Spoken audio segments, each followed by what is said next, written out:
Morning sa ating lahat mga kaibigan. Dito na naman tayo sa ating usapang magmamano po.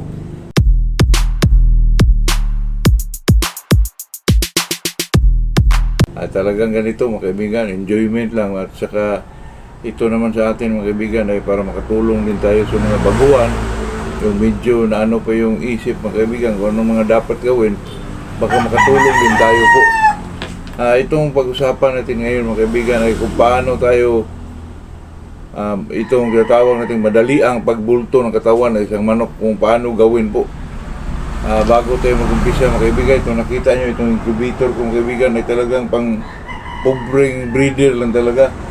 Medyo ano lang, kunti lang yung naano natin na itlog ngayon kasi yung nahinto yung pangitlog ng mga manok kasi medyo maulan yun kaibigan. Ngayon umiinit na naman. Salamat sa Diyos at nangingitlog na sila. Kasi yung babae natin ng mga kaibigan ay medyo marami-rami din, 10 po. Magkasya to kasi may DIY din tayong medyo luma natin yung DIY natin mga kaibigan.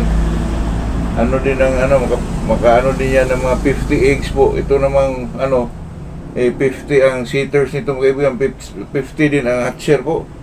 Yeah, medyo katulong din mga kaibigan. May nag-comment sa akin mga kaibigan kung ano daw mga bloodline. Ang pinakasta ko po mga kaibigan ay yung Golden Boy na galing sa Red po. Pure Golden Boy yun mga kaibigan. Pinapakastahan ko po yun, yung natin yung Super Sweeter na galing kay Sir B-Boy, 5K na galing kay Kakusa, Red Game Farm din yun mga kaibigan. Kaya medyo maganda-ganda ang at saka itong Gold Green natin binalik ko po sa nanay mga kaibigan na gray. Baka makaresulta yun ng mga kanawayon siguro mga kaibigan. Kundi siguro gray lang mga ganon. Pero sa tingin ko kanawayon ang labas doon mga kaibigan, di ko lang alam po. Tinitesting ko pa kasi medyo light yung nila dito, yung hakil po. Medyo parang light na, parang silver light mga kaibigan silver light. Silver ang na light dito. Kaya pag pinakasta ko ulit, ibalik mo yun sa gray, talagang baka magkanawayon yun mga kaibigan.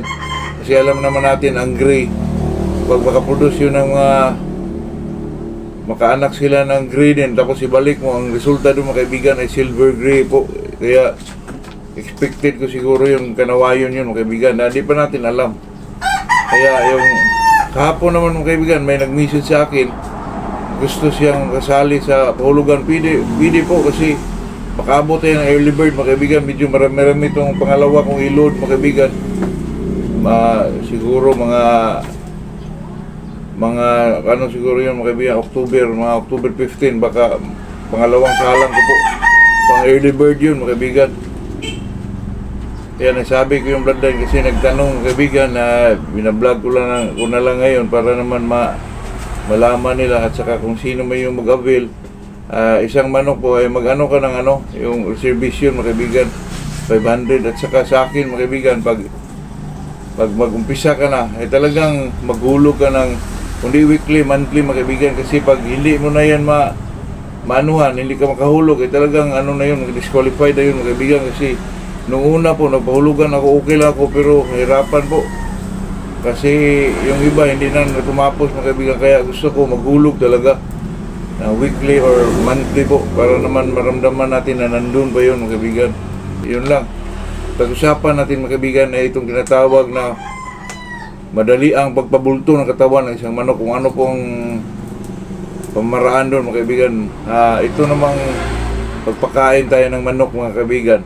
Marami pong mga pagkain ng manok na talagang bumubulto, lalo na pag ang manok mo ay talagang mabilis o malakas kumain mga kaibigan. Madali lang yun, lalo na ang mga binibigay mo ay napakasimple lang naman mga kaibigan. Kahit mga maintenance feeds lang katulad ng mga Inerton, Inermax, talagang bumubulto yung katawan ng isang manok po.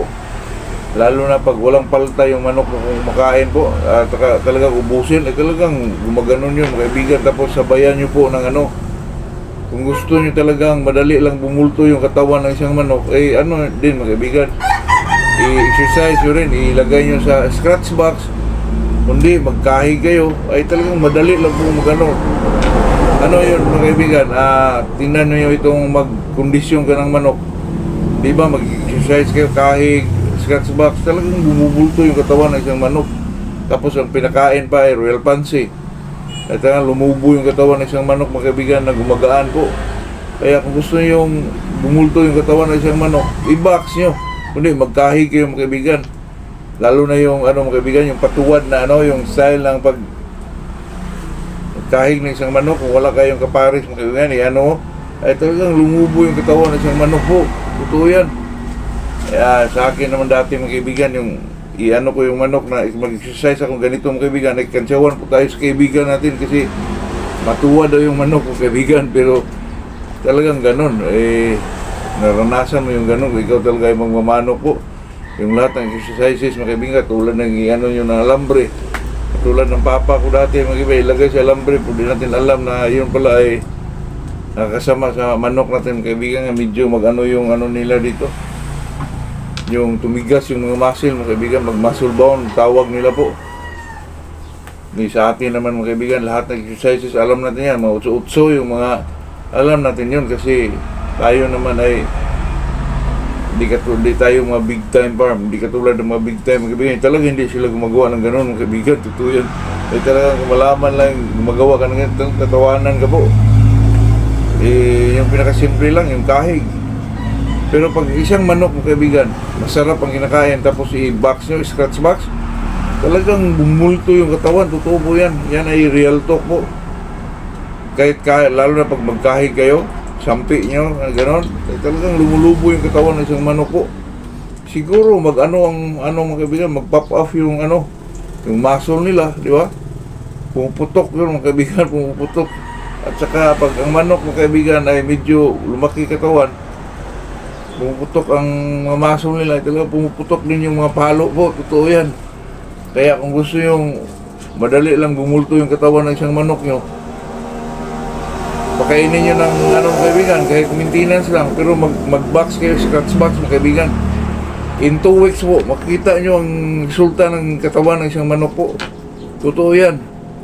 Kahit sino pa yung tanungin nyo, mga kaibigan, talagang ganun po. Ako dati, may medyo payatot akong manok. Pinakain ko, pero yung manok na yun, mga kaibigan, kaya pumayat kasi yung binilhan ko doon, ay hindi niya pinurga, mga kaibigan. Dapat ipurga mo yan. At pagkatapos, pakainin mo yan ng kahit maintenance lang. Mag-box kayo. Kung kahig nyo, wala kayong kapartner mo kahig, pwede naman ikahig nyo yan siya nakatali po. Hindi naman yan dyan, mga kaibigan, yung mga paa, kasi medyo may edad na. Pero yung bata, mga kaibigan, 5 months, huwag yung gananin po, kasi masira yung mga nila, mga kaibigan, yung mga binti nila. Totoo yan, mga kaibigan, kung gusto nyo madali lang bumulto yung katawan ng yung manok, mag-scratch box kayo, kung magkahig kayo, talagang maramdaman nyo yan, mga 2 weeks, mga kaibigan. Kaya lumalaki yung katawan ng isang manok po. Totoo yan. Ayan lang po, mga kaibigan, na ito sa atin ay talagang usapang magmamahanok lang po. Ito ay pwedeng gawing guide, pwedeng hindi sundin, pwedeng sundin, kaya nasa sa inyo lang yun, mga kaibigan. Kasi alam nyo naman na tayo dito ay hindi nagtuturo po. Tayo ay talagang para din tayo makatulong sa mga baguhan. So depende na lang yun sa inyo, mga kaibigan, kung sundin o hindi po. Ang isa sa magpabulto ng katawan ng isang manok ay yung yung mga exercise, ehersisyo, tulad ng scratch box, kahig kayo. In 2 weeks, mga kaibigan, maramdaman nyo po na video, bumilog ang katawan ng manok nyo. Pero depende din kasi yan sa katawan ng isang manok. Medyo may manok kasi na medyo pahaba yung kurte ng katawan. May iba naman pabilog. Kaya di natin masabi, mga kaibigan. Kung pahaba man, pero maramdaman yung mga kaibigan na medyo lumaki po. Totoo yan. Good morning sa ating lahat, mga kaibigan.